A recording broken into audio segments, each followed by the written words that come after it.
সবাইকে আন্তরিকভাবে স্বাগত। বাংলাদেশ কার হাতে নিরাপদ, আজকে এই বিষয়টি নিয়ে আমি আলোচনা করব। শেখ হাসিনার হাতে নাকি ডক্টর মোহাম্মদ ইউনূসের হাতে? যদি আমরা কোনো ব্যক্তি সম্পর্কে জানতে যাই তাহলে সেই ব্যক্তির মিনিমাম অতীত 10 বছর তার যে কাজের মূল্যায়ন করলে সেই মানুষটি সম্পর্কে মোটামুটি একটা সিদ্ধান্তে আসা যায় যে এই মানুষটি ভবিষ্যতে কি করতে পারে। আর যদি একেবারে পারফেক্টভাবে আপনি সিদ্ধান্তে আসতে চান তাহলে আরও 20-30 বছর আগের যদি তার কাজের ইতিহাস পান, মূল্যায়ন করতে পারেন, তাহলে একেবারে সঠিকভাবে আপনি সিদ্ধান্তে আসতে পারবেন। এখন দেখুন, শেখ হাসিনার হাতে বাংলাদেশ নিরাপদ নাকি ডক্টর ইউনূসের হাতে নিরাপদ, এই বিষয়টি বিশ্লেষণের আগে আমরা যদি দেখি যে বাংলাদেশের জন্য শেখ হাসিনা বা তার পরিবারের কি অবদান রয়েছে। শেখ হাসিনা তার বাবা, মা, ভাই, তার পরিবার, একমাত্র বোনকে ছাড়া সবাইকে হারিয়েছেন এবং বঙ্গবন্ধু তার বাবা শেখ হাসিনার, তিনি দেশের জন্য দীর্ঘদিন আন্দোলন করেছেন, জেলে থেকেছেন, জেল খেটেছেন এবং দেশের জন্য তিনি জীবন দিয়েছেন। শেখ হাসিনার পুরো পরিবার দেশের জন্য জীবন দিয়েছেন এবং এখন পর্যন্ত তার বিরুদ্ধে যে বিভিন্ন দুর্নীতির অভিযোগ তোলা হয় একটাও প্রমাণিত নয়, শুধুমাত্র অভিযোগ। তার যে জীবনযাপন, একজন বাঙালি নারী হিসেবে তার যে জীবনযাপন একেবারে সমস্ত কিছু একবারে নিয়ম সংস্কৃতি মেনেই, কিন্তু তার মধ্যে আন্তরিকতা রয়েছে, মানুষের প্রতি ভালোবাসা রয়েছে, তিনি মানবিক মানুষ, তিনি শক্ত হাতে শাসন করতেও জানেন এবং পারেন। তার বিরুদ্ধে কোনো দুর্নীতির প্রমাণ এখন পর্যন্ত পাওয়া যায়নি।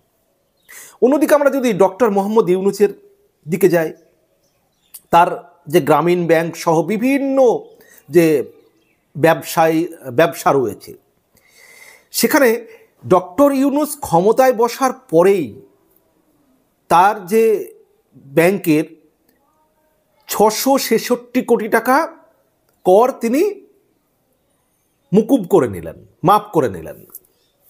তার বিরুদ্ধে যে দুর্নীতির অভিযোগগুলো ছিল, দুর্নীতির মামলাগুলো ছিল, সেই মামলাগুলো তিনি প্রভাব খাটিয়ে সবগুলোকে তিনি নিষ্পত্তি করে নিলেন। বাংলাদেশের জন্য তার কি জানা মতে তেমন কোনো অবদান রয়েছে? তিনি বেশিরভাগ সময় থেকেছেন বিদেশে। দেশের কোনো ভালো কাজে, দেশের কোনো একটা দারিদ্র এলাকায় গিয়ে তিনি বাংলাদেশের গরিব মানুষের জন্য, সাধারণ মানুষের জন্য করেছেন কিছু ভালো, এমন অবদান এখন পর্যন্ত সামনে আসেনি। বরং তার যে গ্রামীণ ব্যাংক ঋণ দিয়েছে, সেই ঋণ আদায় করার জন্য গরু ছাগল জোর জবরদস্তি করে খুলে নিয়ে এসছেন তার কোম্পানির লোক, এবং অনেকে এর জন্য ঋণের টাকা দিতে না পেরে আত্মহত্যা পর্যন্ত করতে বাধ্য হয়েছেন, এরকম খবরও কিন্তু জানা গিয়েছে, মিডিয়াতে এসেছে। এখন এই পরিস্থিতিতে আমরা যদি দেখি যে বাংলাদেশের জন্য অবদানের ক্ষেত্রে শেখ হাসিনার এবং তার পরিবারের যদি দেখি 100-র মধ্যে 90 হবে, ডক্টর ইউনূসের অবদানের ক্ষেত্রে আপনি 10 পার করাতে পারবেন না 100-র মধ্যে, বাংলাদেশের জন্য অবদানের ক্ষেত্রে। এটা গেল একটা দিক।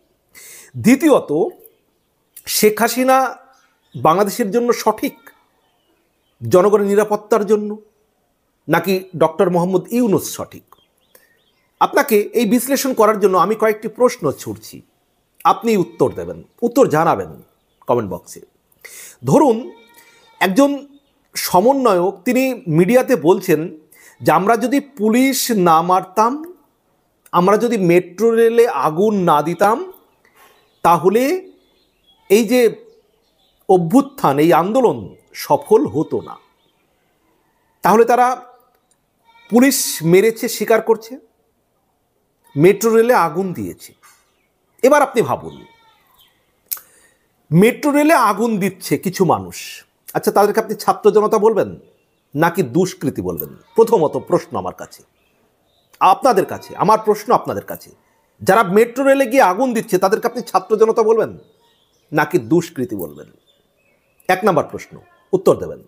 দ্বিতীয় প্রশ্ন, ধরুন ওই মেট্রো রেলে হাজার হাজার মানুষের মধ্যে আপনার পরিবারের লোক আছে, ধরুন সেই স্টেশনের ভিতরে বা মেট্রো রেলে আপনার পরিবারের লোক আছে, আপনি কি চাইবেন? এই ধরনের দুষ্কৃতীরা সেখানে আগুন দিতে যাচ্ছে, ধরুন পুলিশ প্রশাসন চাইছে তাদের বিরুদ্ধে ব্যবস্থা নিতে, এই অবস্থায় একজন প্রশাসক, ধরুন শেখ হাসিনা প্রশাসক হিসেবে তার কি অর্ডার আপনি কামনা করেন? এই দুষ্কৃতীদের থামানোর জন্য যে কোনো স্ট্রং অ্যাকশন? আপনার পরিবারের মানুষ ওই মেট্রো রেলে আছে, পুলিশ অপেক্ষা করছে উপর থেকে অর্ডার নেওয়ার জন্য।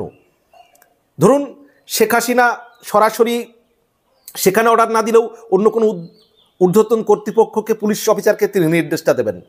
তারা জানতে চাইছেন যে ম্যাডাম এই সিচুয়েশন, সেখানে ট্রেনে মেট্রো রেল আগুন দিতে যাচ্ছে, শত শত মানুষ মারা যাবে পুড়ে, এই অবস্থায় কি করব ম্যাডাম? বলুন, আপনার পরিবারের লোক আছে সেখানে, আপনি কি আশা করেন? সেই দুষ্কৃতীদের কি গুলির অর্ডার তিনি দিতে পারেন না? কোনটা, গুলির অর্ডার দেবেন নাকি মেট্রো রেল পোড়ানোর জন্য অপেক্ষা করবেন? একজন শাসকের সেই অবস্থায় স্ট্রং অ্যাকশন নিতে বলবে, এটাই হচ্ছে একজন শাসকের সেই মুহূর্তে দায়িত্ব আমি মনে করি। আপনি কি মনে করেন? তাহলে শেখ হাসিনা যদি গুলির অর্ডার দিয়ে থাকেন, কতখানি সঠিক করেছে নাকি ভুল করেছে একবার বলুন তো, একবার বিবেচনা করুন।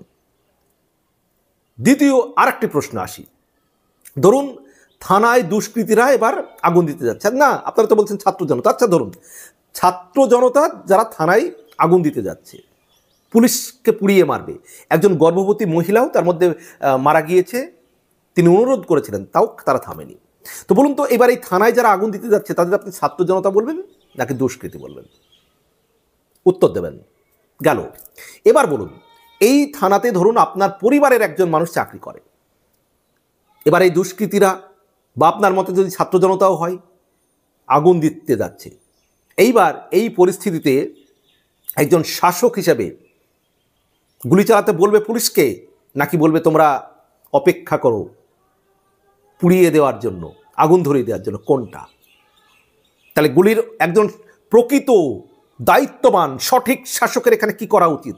এই দুষ্কৃতীদের যেভাবে হ্যান্ডেল করা উচিত, স্ট্রং অ্যাকশন নিয়ে সেটাই করা উচিত। তার জন্য গুলি চালাতে হলে গুলি চালাবে, একজন শাসকের সেটাই তো অর্ডার হওয়া উচিত। মানুষের জীবন জান মাল বাঁচানোর দায়িত্ব একজন শাসকের। আপনি বাংলাদেশের ঘুরে বেড়াবেন, আপনার সেই নিরাপত্তা দেখার দায়িত্বের জন্যই তো আপনি ভোট দিয়েছেন। তাহলে গুলি চালানোর অর্ডার দিয়ে কি তিনি অন্যায় করেছেন? আচ্ছা আরেকটি বলি, আপনি উত্তর দেবেন। ধরুন আপনার বাড়িতে, এই যে বাংলাদেশে এখন যেখানে সেখানে মানে প্রতিদিন মানে ধর্ষণের ঘটনা ঘটছে, বাচ্চা 6 বছর 8 বছরের বাচ্চা মেয়েদের পর্যন্ত ধর্ষণের শিকার হতে হচ্ছে, মা বোনদের একবারে কি বলবো, একটা আতঙ্কের পরিস্থিতি, তারা বাইরে বেরোতে পারছেন না। এমন একটা দুষ্কৃতি রাজ বাংলাদেশে এই মুহূর্তে চলছে, অরাজক পরিস্থিতি, অন্যদিকে মবের মুল্লুক, একটা জঙ্গল রাজ। তো ধরুন আপনার বাড়িতে 5 জন কি বলবো, ওই ছাত্র জনতা বলবো নাকি 10 জন দুষ্কৃতী এসছেন, 5-10 জন।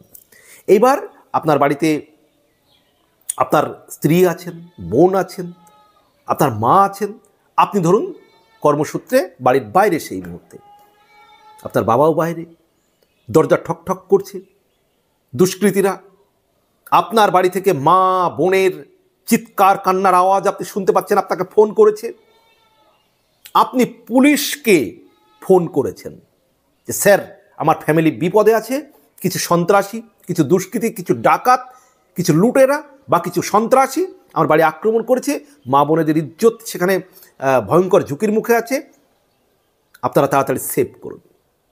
দুষ্কৃতীর হাতে ধরুন অস্ত্র রয়েছে, এবার পুলিশ সেভ করতে যাবে, কি পুলিশ সেভ করতে গিয়ে তারা গুলি খাবে, তারা অস্ত্রের আঘাত খাবে, নাকি তারা কি করবে বলুন? এই অবস্থায় পুলিশ কি করবে বলুন? আপনি কি চান আপনার পরিবারকে রক্ষা করার জন্য? পুলিশের দায়িত্ব কি সেখানে?